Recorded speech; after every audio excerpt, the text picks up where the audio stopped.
दोस्तों, पिछले भाग में हमने देखा कि कैसे बद्री पायल को एक सुनसान घर में ले जाकर उसकी बलि चढ़ा देता है। आप लोग ये जानने में बहुत ही उत्सुक होंगे कि आखिर बद्री ने क्यों नर बलि दी और पायल ही उसकी शिकार कैसे बनी, और वो तांत्रिक बद्री को एक और बलि की बात क्यों कर रहा था। तो चलिए इस कहानी को अब ज़्यादा सस्पेंस ना रखकर आगे बढ़ाते हैं। पायल को मारने के बाद बद्री तांत्रिक के साथ कुछ बातें करके अपने घर वापस लौट जाता है और आराम से सो जाता है। वहाँ तांत्रिक के चेले पायल की बॉडी को दूर जंगल में ले जाकर ज़मीन के अंदर गाड़ देते हैं। कुछ दिन पहले ही बद्री ने वहाँ पर एक गड्ढा पहले से ही खोद रखा था, क्योंकि पायल उसकी जाल में फंस चुकी थी और बद्री 2 दिन बाद आने वाली अमावस्या के दिन पायल की बलि चढ़ाने वाला था। इस तरफ पायल की बहन रेशमा और उसकी माँ उमा देवी बहुत ही परेशान थी, क्योंकि आज सुबह से पायल का फ़ोन स्विच ऑफ आ रहा था। ऐसा पहले कभी नहीं हुआ था। पायल के उस शहर में नौकरी के लिए जाने के बाद ऐसा एक दिन भी नहीं गया था कि पायल की उसकी बहन या माँ के साथ कोई बात नहीं हुई हो। वास्तव में पायल और रेशमा के पिताजी का गांव उस शहर के बेहद नज़दीक था, जिस शहर में पायल नौकरी करने जा रही थी। पायल के पिताजी की मौत 6 महीने पहले हो गई थी। उनका खून हुआ था। उनकी लाश उनके खेत के रास्ते में मिली थी और उनकी मौत किसी धारदार हथियार के कारण हुई थी। इसलिए पायल की माँ अपनी दोनों बेटियों को सलामत रखने के लिए वहाँ से दूर एक गांव में रहती थी। उनको डर था कि वो हत्यारा उनकी बेटियों को कुछ कर ना दे। इसलिए पायल की माँ उसको उस शहर में जाने के लिए मना करती थी, लेकिन उनके बार बार कहने पर भी पायल उस शहर में गई, क्योंकि उसको अपने पिताजी के खून की गुत्थी भी सुलझानी थी। पायल जब इस शहर में आई थी तब वो पुलिस स्टेशन बार बार जाती थी। उसने अपने पिताजी के खून की फाइल को रीओपन करवाया था। इसी दौरान पायल की मुलाकात बद्री से हुई थी और उनकी दोस्ती हो गई थी। उसके बाद जो कुछ हुआ वो हम सब पिछले भाग में देख चुके हैं। अब जब 2 दिन तक पायल के साथ कोई कांटेक्ट नहीं हुआ तो पायल की छोटी बहन रेशमा उसको मिलने के लिए शहर आ गई।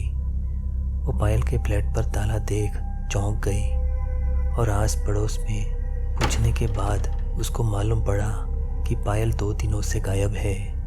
उन्होंने बताया कि उन्होंने पुलिस को इन्फॉर्म इसलिए नहीं किया क्योंकि पायल इससे पहले भी कई बार 2-3 दिनों तक गायब रहा करती थी। बद्री ये सब दूर से देख रहा था।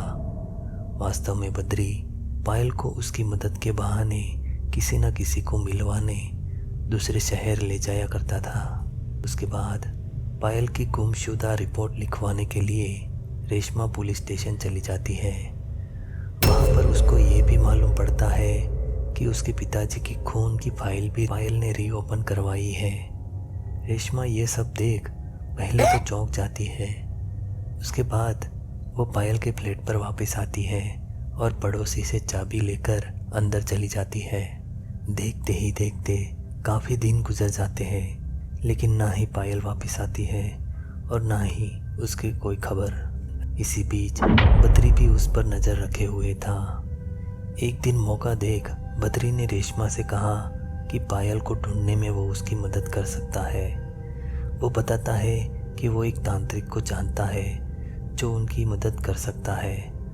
पहले तो रेशमा को ये सब अजीब लगा, लेकिन उसको थोड़ा थोड़ा शक होने लगा था, क्योंकि पायल ने बातों ही बातों में एक दिन उसके दोस्त बद्री के बारे में बताया था। इस आदमी का हुलिया ठीक उसी से मैच हो रहा था, इसलिए उसने तांत्रिक के पास जाने के लिए हाँ कह दी। ये देख बद्री बहुत खुश हो जाता है और एक स्माइल देकर कहता है कि आने वाली पूर्णिमा के दिन उस तांत्रिक को मिल सकते हैं। इसलिए वो दोनों उस दिन उस तांत्रिक के पास जाएंगे।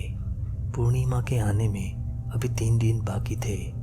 रेशमा अगली सुबह पुलिस स्टेशन जाकर इंस्पेक्टर को सारी बातें बताती है और उसकी मदद करने के लिए मना लेती है। आखिरकार वो पूर्णिमा की रात आ ही गई जिसका इंतज़ार हो रहा था।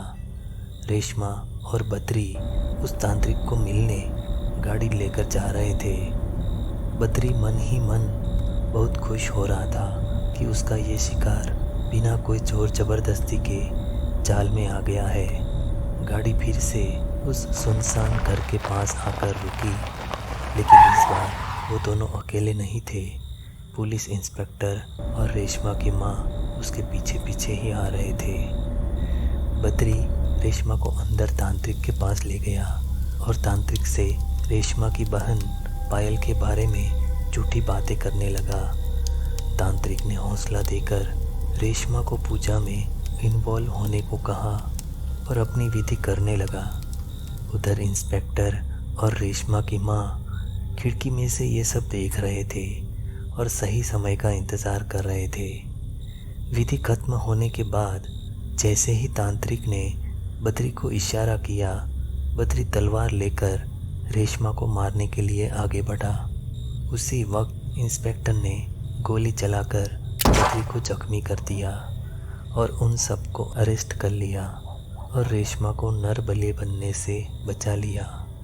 रेशमा की माँ उमा देवी ये सब देख चौंक गई, क्योंकि बद्री और कोई नहीं बल्कि उसका दूर का देवर था। इंस्पेक्टर के पूछने पर बद्री ने बताया कि उनकी खानदानी ज़मीन के लिए उसने इस तांत्रिक का सहारा लिया था और इसी तांत्रिक के कहने पर पायल और उसके पिताजी की बलि दी थी। पायल को इस बात का पता लग चुका था, इसलिए उसको बांधकर उसकी बलि देनी पड़ी। ये सब सुन रेशमा और उसकी माँ टूट जाती है और बहुत रोने लगती है। इंस्पेक्टर उनको सहारा देता है और आश्वासन देता है कि इन दरिंदों को कड़ी से कड़ी सज़ा दिलवाएगा। दोस्तों, आपको क्या लगता है, क्या हम किसी अनजान आदमी की बातों में आकर बिना कुछ सोचे उसके साथ कहीं पर भी जा सकते हैं? और क्या ये खुद की जिम्मेदारी नहीं कि हम किस पे और उनकी कौन सी बात पर विश्वास करें?